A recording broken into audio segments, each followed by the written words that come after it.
Good evening, everyone. It is Sorry once more. Today, I got a chilling tale for you called The Beast of Bladenboro. Sit back, relax, and sink into the abyss.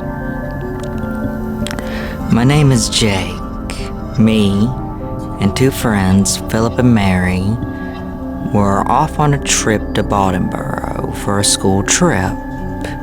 We were college students, and our goal was to talk about different myths, maybe see if we could see one or two, from every state. A grand old adventure Mary had spent months planning. Philip was not as interested as I was.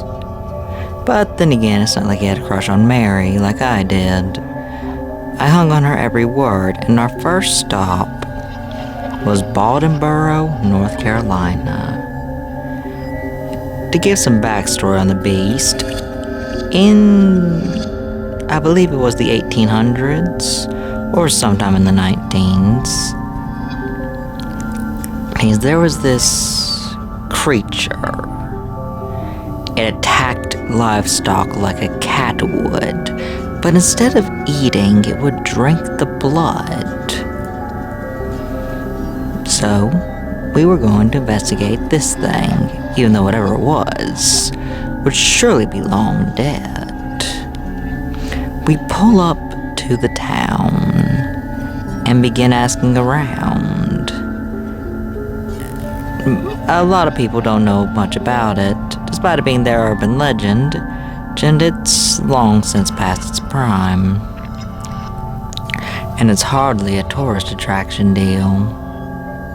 At least that's what we thought.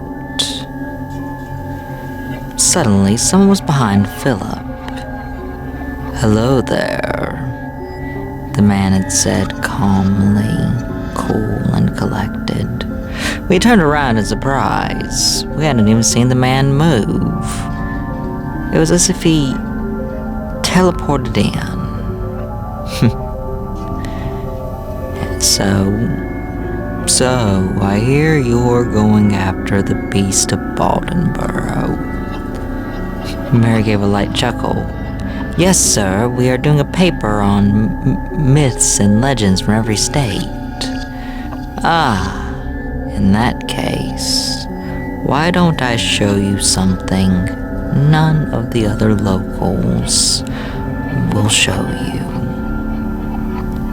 I get in front of Mary defensively, because this person seems sketchy.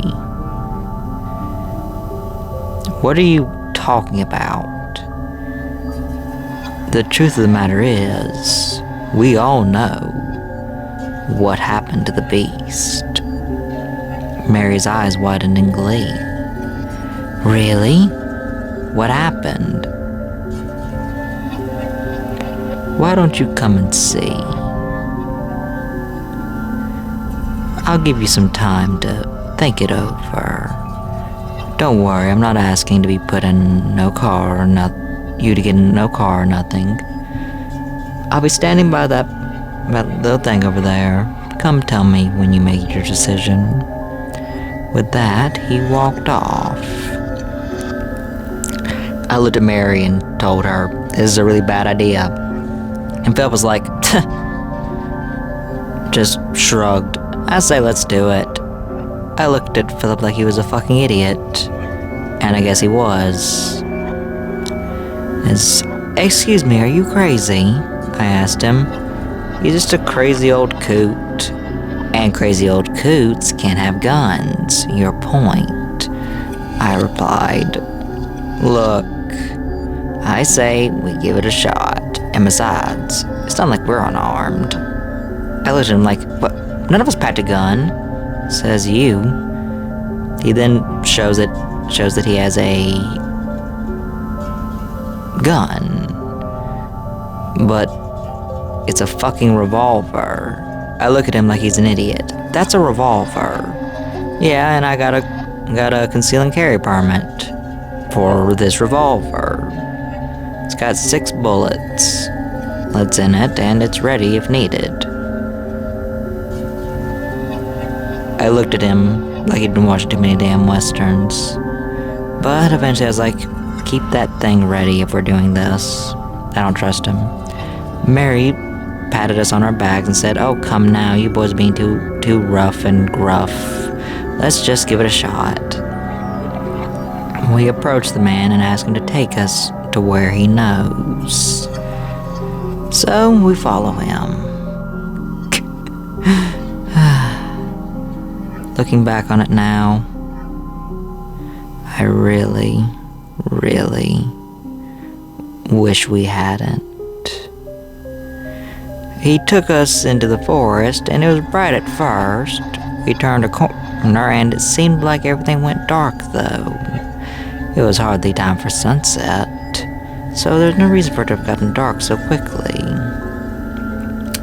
So we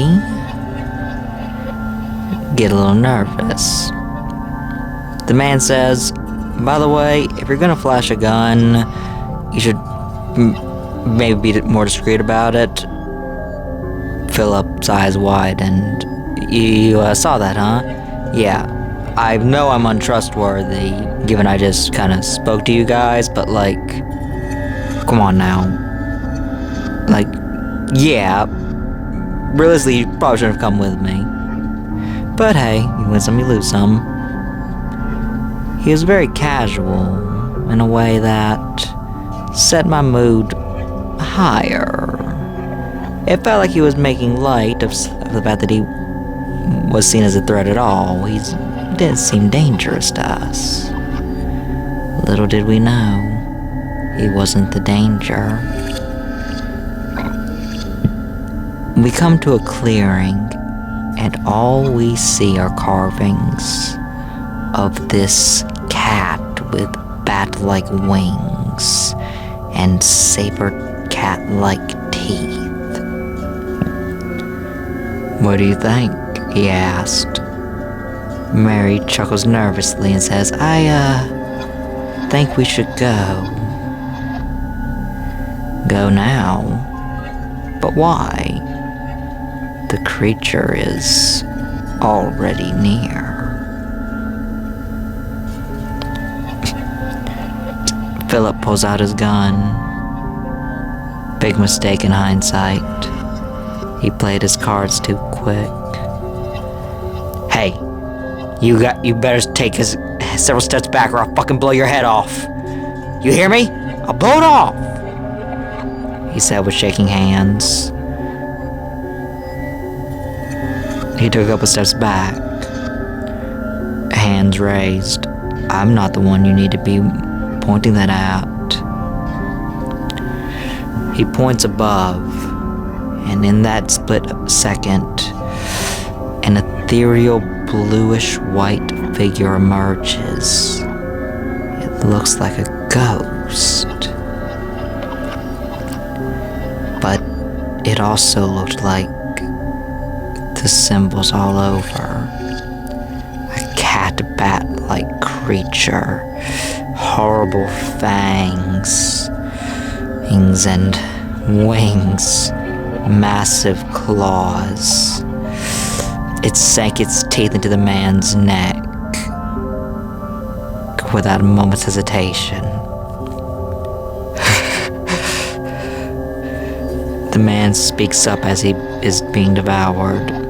You see, in order to keep this town nice and peaceful, one old person always tricks some travelers every now and again into becoming the beast's physical food.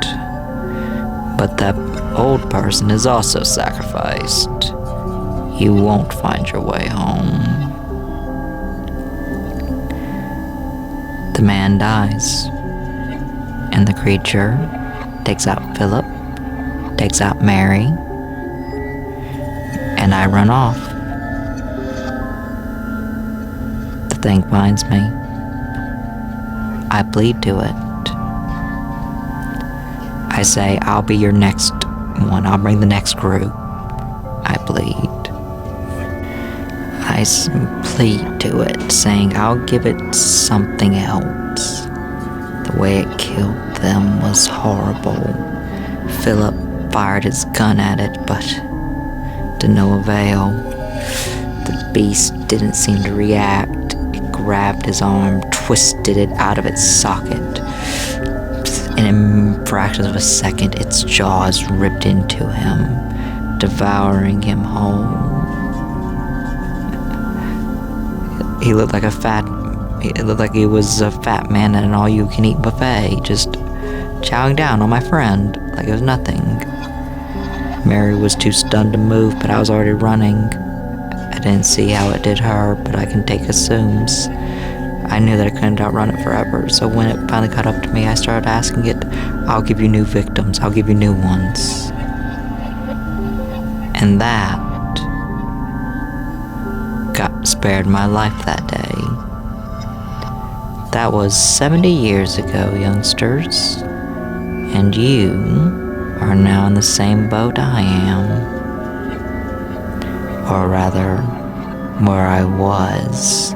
I look at the group of travelers that I have led to this clearing. I look up as the creature comes down and begins to devour me whole. Don't worry, you'll join him soon enough. My friends in heaven.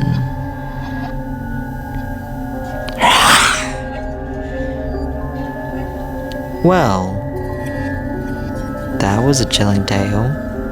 Do let me know what you think of it. Be sure to like, comment, subscribe, and hype up the video. And I do so hope you enjoyed falling into the abyss with me.